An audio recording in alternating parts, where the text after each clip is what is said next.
என் பேர் ஆர் குருசாமி.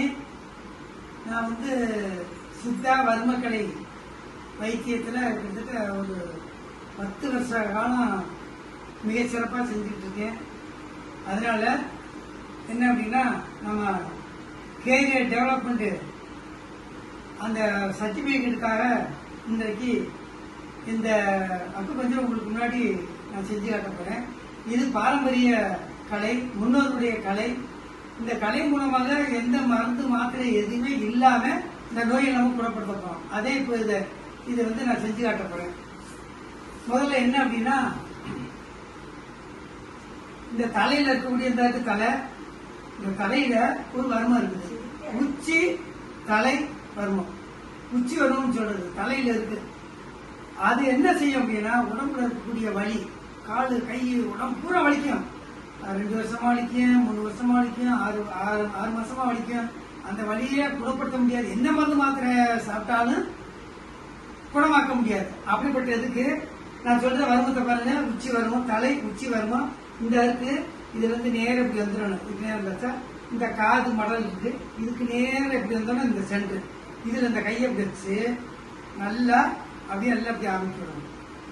ஒரு 5 நிமிஷம் 6 நிமிஷம் நல்லா இந்த பக்கம் அப்படியே நல்லா அப்படியே அமைக்கி விட்டு, இந்த பக்கத்துலயே அமைக்கி அப்படியே வச்சுக்க வேண்டியது. தைக்கும் போது வச்சுலையே அப்படியே தட்டி விடணும். தலைப்புறம் அப்படி வேகமா அப்படி தட்டி விடும்போது 5 நிமிஷத்துல இந்த வலி எங்கே போகணும் தெரியாது, அப்படியே குறைஞ்சிடும். இந்த மாதிரி நான் நிறைய பண்ணியிருக்கேன். அதனால இது ஒரு வருமம். அடுத்த ஒரு வருமம் எப்படின்னு சொன்னா, திலர்த வருமம் சொல்றது. திலர்த வருமம் அப்படின்னு சொன்னா, இந்த இதுக்கு திலர்த வருமம் 2 புருவத்துக்கு இடையில இருக்கிறது திலர்த வருமம். இந்த வருமம் என்ன செய்யும் அப்படின்னா, தலைவலி, உடல் அசதி, மனச்சோர்வு, நிம்மதி இல்லாமை, தலை ஊறுறது, இந்த மாதிரி இருக்கிறதுக்கு இந்த இடத்துல அப்படியே பிடிச்சு அப்படியே ஒரு 5 நிமிஷம் அப்படியே இந்த பக்கம் அப்படியே நல்லா அனுப்பி விட்டுட்டு இந்த பொட்டில் அப்படியே எல்லாம் அனுப்பி விட்டுருங்க. அப்படி அனுப்பி விடும்போது இவரோட வேலை செய்யும். இதுதான் அற்புதமான ஒரு. அதுக்கடுத்து என்ன அப்படின்னா, மேல் உதடு வர்ம புள்ளி. இந்த மேல் உதடு வர்ம புள்ளி அப்படிங்கிறது இந்த இருக்கு. உதடு இந்த மூக்கு கீழ் இந்த இடத்துல இருக்கு. அது என்ன செய்யும் அப்படின்னா, மயக்கம் வர்றது, கீழே விழுந்துறது, வருத்தப்படுறது, இல்ல பசியில மயக்கம் வந்துடுது, இல்ல பிரஷர் லோ பிரஷர்ல மயக்கம் வர்றது, வியர்க்கிறது, திடீர்னு மயங்கி கீழே விழுந்துருது. அப்படிப்பட்ட சூழ்நிலையில எதை பத்தி கவலையப்பட வேணாம். அந்த மேல் உதடு வர்ம அந்த புள்ளிய நல்லா அப்படியே வச்சு ஒரு 10 நிமிஷம் அப்படியே நறுக்குன்னு அப்படியே நல்லா அமுக்கி விட்டுருங்க. நல்லா அமுக்கிட்டே இருக்கும்போது அப்படியே எந்திரிச்சிருவாங்க. எந்த மருந்து மாத்திரம் தேவையில்லை. முடிச்சுட்டு இந்த இடத்துல இந்த கையை நல்லா அப்படியே நடிச்சு குத்தி விடுவாங்க.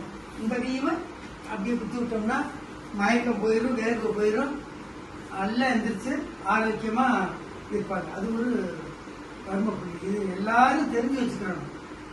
இந்த புள்ளி தெரிஞ்சுக்கா ஆபத்து நேரங்கள்ல, மயங்கி விழுகிற நேரத்துல, யாருமே இல்லாத நேரத்துல நம்மளே செஞ்சுக்கலாம். நமக்கு ஒரு மாதிரி மயக்கம் வருது, ஒரு சோர்வா இருக்கு, இல்ல லோ பிரஷர் ஆயிடுச்சுன்னா எதுவும் பயப்பட வேண்டியது. நல்லா இது வச்சு நல்லா அப்படியே அனுப்பிவிட்டோம்னா அந்த வர்ம புள்ளி உடனே ஆளை எந்திரிக்க வச்சிடலாம். அடுத்தபடியாக இந்த கையல்.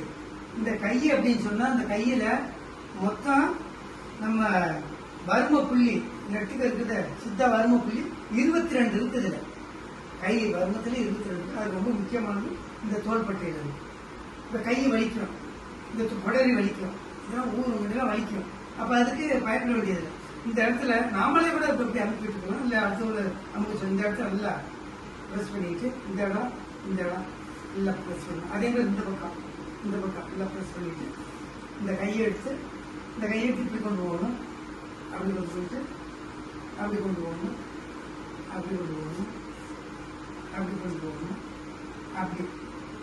அப்படி பண்ணி ஒரு 4 சொன்னா வலி பார்க்கணும். அந்த மூட்டு வலி, இந்த கை வலி எல்லாமே தெரியும். அப்புறம் இந்த விரல் எடுத்து இந்த விரல் வழியெல்லாம் நெட்டுக்கடை கொஞ்சம் புள்ளி இருக்கு. இந்த விரல் நல்லா இழுத்து